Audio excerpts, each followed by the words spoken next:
මොනරාගල වැල්ලවාය කුඩා ඔය කියන ප්‍රදේශයේ සිදු මහා අමානුෂික මනුස්්‍ය ඝාතනයක විස්තර තමයි මම අද මේ වීඩියෝ එකෙන් ඔබ වෙත ඉදිරිපත් කරන්න බලාපොරොත්තු වෙන්නේ.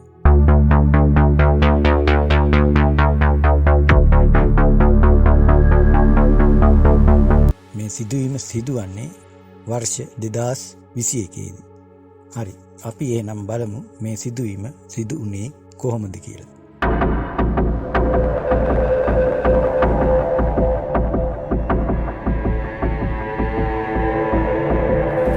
සහෝදර සහෝදරියන් 7 දෙනෙක්ගෙන් යුත් පවුලක බාලම කෙනා තමයි පියුමි කියන්නේ.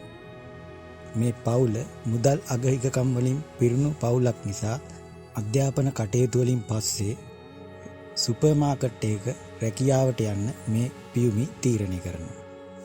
මේ වන විට මේ නිවසේ සිටියේ පියුමිත් ඇගේ මවත් පියත් පමණයි. ඇගේ වැඩිමහල් සොයුරියන් විවාහ වෙලා එක එක පළාත්වල ගිහින් තමයි ජීවත් වුනේ. ඉතින් මේ පියුමි ඒ සුපර් මාකට් එකේ රැකියාවත් කරගෙන එයින් ලැබෙන කුඩා වැටුපෙන් මේ දෙමව්පියන් දෙදෙනාවත් බලාගෙන හොඳින් ජීවත් වුණා. මෙහෙම ඉන්න අතරේ 2021 මැයි මාසේ 5 වෙනිදා මේ මහා අවාසනාවන්ත දිනය උදා වුණා.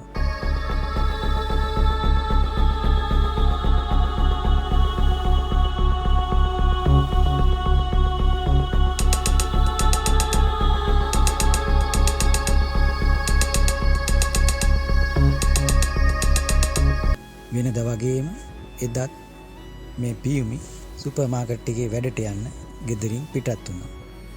නමුත් වෙනදා ආපසු නිවසට පැමිණෙන වෙලාවට එදින නම් ආපසු පැමිණියේ නැහැ. ඒ නිසා ඇයගේ මව තරමක් බියටපත් වුණා. මේ විදිහට ඇය තව පැයක් දෙකක් පමණ බලලා ඒත් ඇය නොපැමිණි නිසා ඇයට දුරකථන ඇමතුමක් ලබා දෙනවා. නමුත් ඇය ඒ දුරකථන ඇමතුම ආන්සර් කරන්නේ නැහැ. ඉතින් මේ නිසා ඊටමත් බියටපත් වුණා මේ මව. මේ විදිහට රැය පහන් කර ඒ මව පහවදා උදේම මොකද කරන්නේ? ඒ පියුමි රැකියාව කළ සුපර් මාකට් එක වෙත යනවා. ගිහිල්ලා ඒ ඉන්න සේවකයන්ගෙන් අහනවා පියුමි ඊයේ රැ රැකියාව අවසන්ලා කීයටද මෙහෙන් පිටත් වුනේ කියලා. නමුත් මේදී ඒ සේවකයන් ලබා දුන් පිළිතුරෙන් මේ මව තවත් බියටපත් වෙනවා. ඔවුන් ප්‍රකාශ කළේ ඊයේ දවසේ මේ පියුමි ඒ රැකියාව කරන්න පැමිණියේ නැති බව. මේ මව නැවත ආපසු නිවස බලා පිටත් වුණා. මේ අතරතුර ඔන්න ඒ පියුමිගෙන් මෙසේජ් එකක් මේ මවට ලැබෙනවා. එහි මොකද්ද සඳහන් කරලා තියෙන්නේ? අම්මේ මම හොඳින් ඉන්නවා, කලබල වෙන්න එපා. මට මේ වෙලාවේ කතා කරන්න බැරි තත්ත්වයක තමයි මම ඉන්නේ.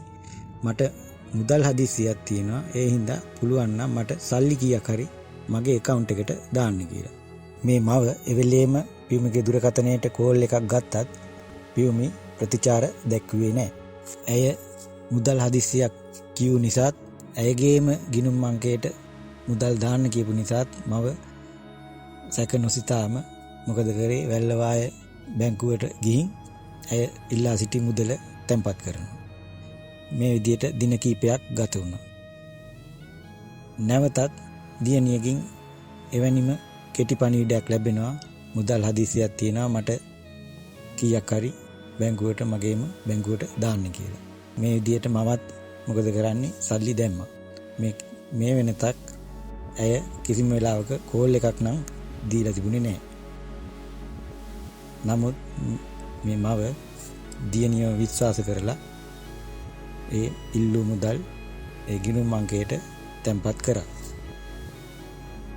මේ විදිහට ටික කාලයක් ගියාට පස්සේ ඔන්න නැවතත් දියණියගේ ඒ මොබයිල් නම්බර් එකෙන් මෙසේජ් එකක් එනවා. එදා නම් මේ මවට ටිකක් සතුට දැනෙන කාරණයක් තමයි මෙසේජ් එකේ සඳහන් වෙලා තිබ්බේ. ඒ මොකද්ද? අම්මේ මම අද ගෙදර එනවා කියලා තමයි ඒකේ මුලින්ම සඳහන් වෙලා තිබ්බේ. නමුත් ඊට ටික වෙලාවකට පසු නැවතත් කෙටි පණිවිඩයක් ලැබෙනවා. එහි සඳහන් වෙලා තිබ්බේ අම්මේ කවුද පිරිමි පුද්ගලයෙක් නාඳුනන කෙනෙක් මගේ පස්සෙන් පන්නනවා මම ටිකක් බය වෙලා ඉන්නේ කියලා මෙසේජ් එකක් නැවතත් මේ දුරකථනයට ලැබෙනවා. ඉතින් මවත් ටිකක් බය වුණා. කෝල් කරත් ආන්සර් කරේ නැහැ.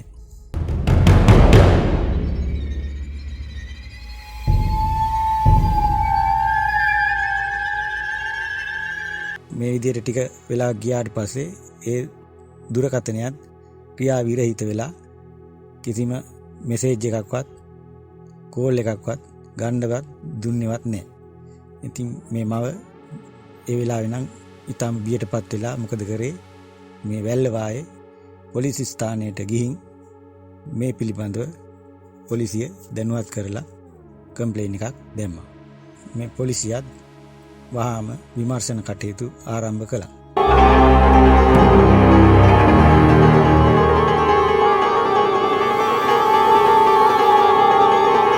ඔවුන් මේ විමර්ශන වලින් සොයාගත්තා මේ විද්දිත් මේ පියුමිට ආදර සම්බන්ධතාවයක් තිබෙන බවත් ඔහුගේ නම කසුන් බවත් ඔවුන් සොයා ගන්නවා. ඉතින් මේ පොලිසිය මොකද කරන්නේ? ඔවුන් මේ කසුන් කියන පුද්ගලයාව පොලිස් ස්ථානයට කැඳවනවා. ඔහුව කැඳවලා ඔහුගෙනුත් වැඩි දුර ප්‍රශ්න කරනවා. එහිදී මේ කසුන් පොලිසියට ඔහු දන්න සියලුම විස්තර ප්‍රකාශ කර සිටියා. මේදී ඔහු සඳහන් කරනවා ඔහුටත් මේ මැයි මාස 5 වෙනිදා කෝල් කළාට පස්සේ ආයෙත් කිසිම දුරකථන නැමතුමක් ලැබුණේ නැති බවත්, නමුත් ඔහුගෙනුත් මුදල් අදිස්සියක් යයි පවසා මුදල් තැන්පත් කරන ලෙස මෙසේජ් එකක් එවූ බව ඔහු පොලිසියට පවසනවා. නමුත් මේ කසුන් කියනවා එහිදී මට ඒක පිළිබඳව ටිකක් සැකසිතුන හින්දා මම දිගින් දිගටම ඔවුන්ට මෙසේජ් යවන්න ගත්තා. මේදී ඔහුත් මේ පියුමිත් පමණක් දන්නා දේවල් මෙසේජ් කරලා ඔහුගේ සැකය දුරු කරගන්න උත්සාහ කළා කියලා මේ කසුන් කියනවා. ඔහු පැවසුවා මේ කසුන් සහ පියුමි අතර තියෙන ආදර සම්බන්ධතාවය පියුමිගේ ගෙදරින් ඒට කැමැත්ත ලැබී තිබුණත් කසුන්ගේ දෙමව්පියන් ඊට අකමැත්තෙන් සිටිය බවත් එය පියුමි පමණක් දැනගෙන සිටිය බවත් ඔහු පොලිසියට පැවසුවා. ඒ නිසා ඔහු මොකද කළේ? ඔහු මෙසේජ් එකක් ඒ නම්බරයට යවුවා. ඔයා ඔය දුක් විඳින්න ඕනේ නැහැ. සල්ලි ප්‍රශ්න තියෙනවා නම් අපි මෙහි ඇවිල්ලා මැරි කරමු. අපේ ගෙදරින් ප්‍රශ්නයක් නැහැනේ. අපිට අපේ අයියාගේ ගෙදර උඩ තට්ටුවේ නැතිලා ඉන්නත් පුළුවන් කියලා ඔහු මෙසේජ් එකක් යවුවා. එහිදී ඒ කසුන්ගේ ගෙදරින් ඒ සම්බන්ධයට විරුද්ධ බව නොදන්නා ඔවුන් ඒකට රිප්ලයි කරලා තිබ්බේ මොකක් කියලාද? හරි මම පුළුවන් තරම් ඉක්මනින් එන්නම්. අපි කසාද බඳිමු. ඔයාලා අයියාගේ ගෙදරම නැවතිලා ඉමු කියලා ඒකට රිප්ලයි එකක් ඇවිල්ලා තියෙනවා. මේදී කසුන් දැනගෙන තියෙනවා මේ නම් මේ මෙසේජ් කරන්නේ පියුමි නෙමෙයි, මෙතන මොකක් හරි සිද්ධ වෙලා තියෙනවා. ඒ ගැන ඔහුත් සොයන්න පටන් අරගෙන තිබිලා තියෙනවා.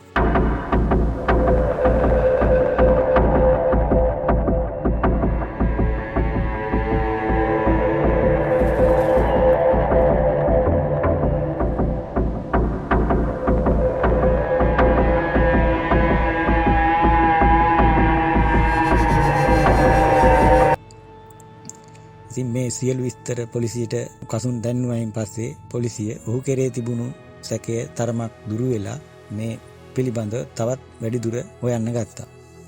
මේ අවස්ථා ගණනාවකදීම පියුමිගේ මවගෙනුත් මේ කසුන්ගෙනුත් මේ මෙසේජ් එවන කෙනා මුදල් ලබාගෙන තිබෙන නිසා පොලිසිය මොකද කළේ? මේ බැංකු ගිණුමෙන් කවුද සල්ලි ගත්තේ කියන එක සොයන්න තීරණය කළා. ඔවුන් මුලින්ම බැංකු account එක ඕපන් කරපු වැල්ලවාය බැංකුවට ගිහින් එහි මැනේජ්මන්ට් එක සමග විස්තර කතා කරලා බලද්දී ඔවුන් පැවසුවා ඒ මුදල් තැන්පත් කරලා තියෙන්නේ මේ බැංකුවෙන්වත් ඒ මුදල් ලබාගෙන තියෙන්නේ මෙහෙ නොවන බවත් ඒ මුදල් ඇල්ල ප්‍රදේශයෙන් බැංකුවකින් ලබාගෙන ඇති බව ඔවුන් ප්‍රකාශ කර සිටියා. ඉතින් පොලිසිය මොකද කරන්නේ? මේ මුදල් ලබාගත් අයයි කිව් ඒ බැංකුවේ අවට CCTV පරීක්ෂා කරන්න ගත්තා. මේ සඳහා මේ කසුන්වත් ඔවුන් යොදාගත්තා. එහිදී මේ කසුන් මේ CCTV දර්ශන නැරඹීමේදී ඔවුන් දකිනවා පිරිමි පුද්ගලයෙක් පැමිණ ඒ වෙලාවේදී ඒ පියුමගේ account එකෙන් සල්ලි ගන්න ආකාරය. නමුත් මේ කසුන් ඔහුව හඳුනාගත්තේ නැහැ. නමුත් ඒ පිරිමි පුද්ගලයා සමග තවත් කාන්තාවක් සිටින බව ඔවුන් මේ CCTV දර්ශන වලින් දැක්කා. නමුත් ඒ කවුද කියලා හරියටම පැහැදිලි නැති බව මේ කසුන් ප්‍රකාශ කළා. නමුත් ඇයගේ හැඩරුව ටිකක් පියුමිට සමාන බව ඔහුට හැඟුණා. පොලිසියට එයින් නිසියාකාර තොරතුරක් CCTV දර්ශන මගින් ලබා ගන්න බැරි වුණ නිසා ඔවුන් විමර්ශන කටයුතු තවදුරටත් කරගෙන ගියා. කසුනුත් ඔහු වෙනම පියුමිව පෑන්න තීරණය කළා. ඔහුත් මොකද කළේ මේ මුදල් ලබාගෙන තියනවා කියපු ඒ බණ්ඩාරවෙල ඇල්ල ප්‍රදේශයේ ගිහින් මේ පියුමිගේ ඡායාරූපයකුත් පෙන්නලා ඒ හැමෝගෙම මේ වාගේ කෙනෙක් දැක්කද කියලා අහලා විපරම් කරන්න තීරණය කරා. නමුත් මේ කසුන්ට මේ පියුමි ගැන කිසිම තොරතුරක් එහිදී හම්බ වුණේ නැහැ.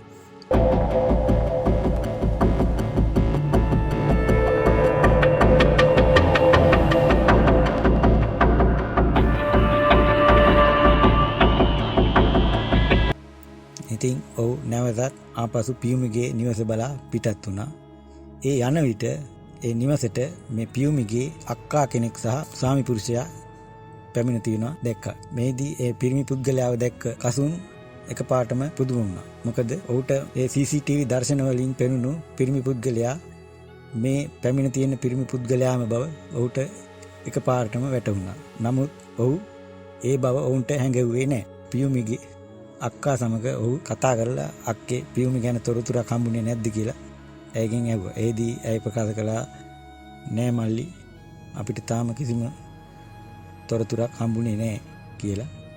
ඒ නිසා කසුන් කිව්වා අක්කේ වාගේ ෆෝන් නම්බර් එක දෙන්න මට තොරතුරක් හම්බුනොත් මම ඔයාලට දන්වන්නම් කියලා ඇයගේ ෆෝන් නම්බර් එකත් අරගෙන ඒ කසුන්ගේ ෆෝන් නම්බර් එකත් ඒ අක්කට ලබා දීලා ඔහු එතනින් පිට වෙලා ගියා.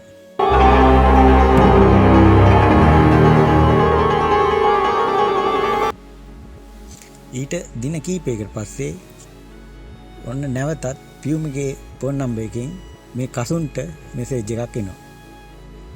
එහි මොකද්ද සඳහන් කරලා තියෙන්නේ? කසුන් මට අපේ අක්කගේ බර්ත්ඩේ එක අමතක වුණානේ. මේ වැඩ හින්දා මට ඒකත් අමතක වුණා. එයාට තෑග්ගක්වත් දෙන්න බැරි වුණා. ඒ හින්දා ඔයාට පුළුවන් නම් මං වෙනුවෙන් මේ අක්කට සල්ලි කීයක් හරි දෙන්න කියලා මේ මෙසේජ් එකේ සඳහන් කරලා තිබ්බා. ඒ වෙලෙම මේ පියුමිගේ අක්කගෙන් ඇයගේ නම තමයි දීපානි. ඇයගේ සැමියාගේ නම තමයි තිවංක. ඉතින් මේ දීපානිගෙන් දුරකථන ඇමතුමක් මේ කසුන්ට ලැබුණා. ඒ දුරකථන ඇමතුම ලබා දීලා දීපානි ප්‍රකාශ කළේ නංගිගෙන් මට පණිවිඩයක් ආවා. එයාට මගේ බර්ත්ඩේ එක අමතක වෙලා ඒ නිසා ඔයාගෙන් සල්ලි කීයක් හරි ඉල්ල ගන්න කියලා කිව්වා කියලා කසුන්ට පැවසුවා.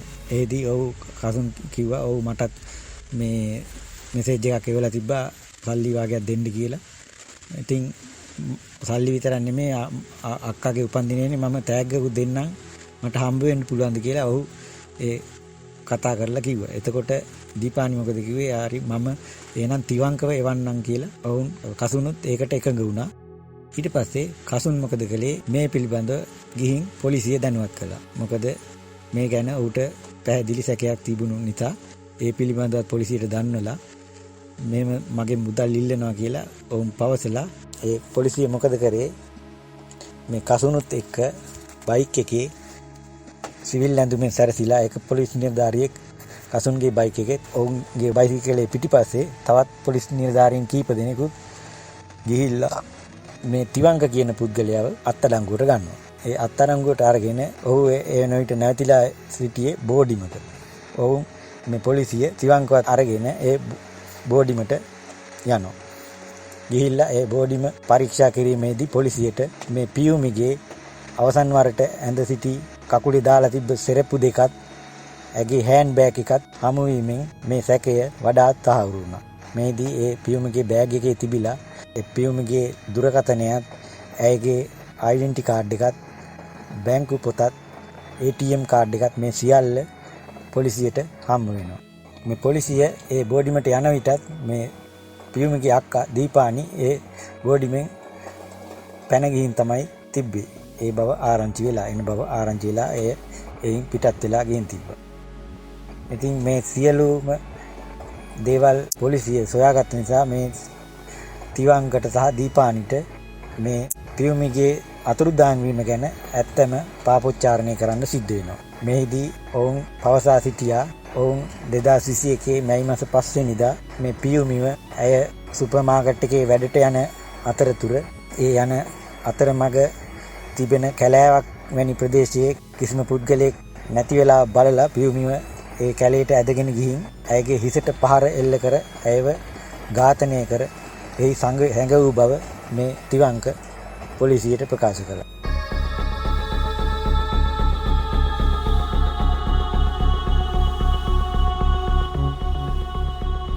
ඒ අනුව පොලිසියත් ඒ තිවංකවත් රැගෙන ඒ පැවසූ ස්ථානයේ පරීක්ෂා කිරීමට ගියා. එෙහිදී මේ පොලිසියට දැක ගන්නට ලැබුණා පියුමගේ නිසල මලසිරුර.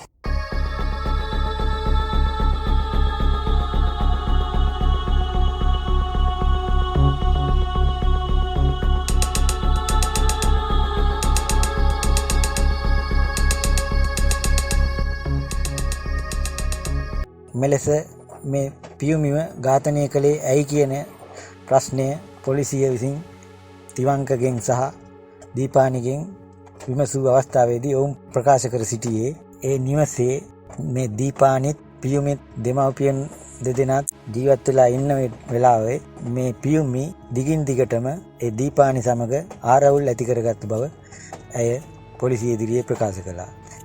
ඒකට හේතුව මොකද්ද? මේ දීපානි ආදර සම්බන්ධතාවයක් පවත්වාගෙන ගිහින් තිබ්බ මේ තිවංක කියන පුද්ගලයා ඇයට වඩා වසර 10ක් පමණ බාල පුද්ගලයෙක්.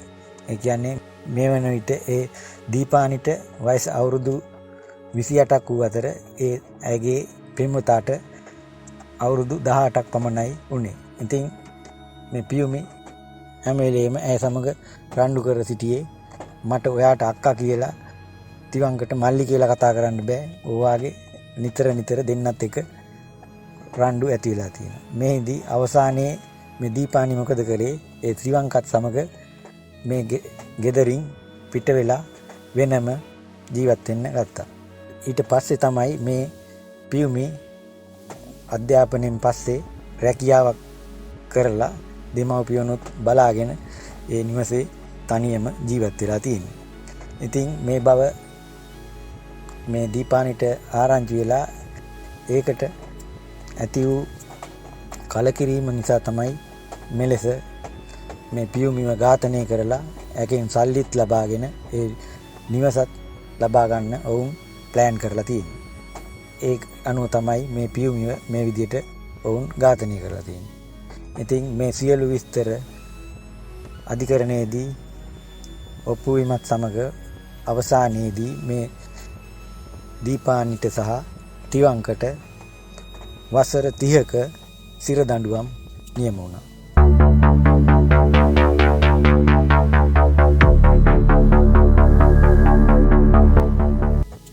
ඉතින් ඔන්න ඔහොමයි මේ මොනරාගල වැල්ලවාය කුඩාවේ කියන ප්‍රදේශයේ ජීවත් වුණු මේ අහිංසක දුප්පත් පවුලේ සිටි බාලම දියණිය වුණු පියුමගේ අවාසනාවන්ත ඉරණම සටහන් වුණේ.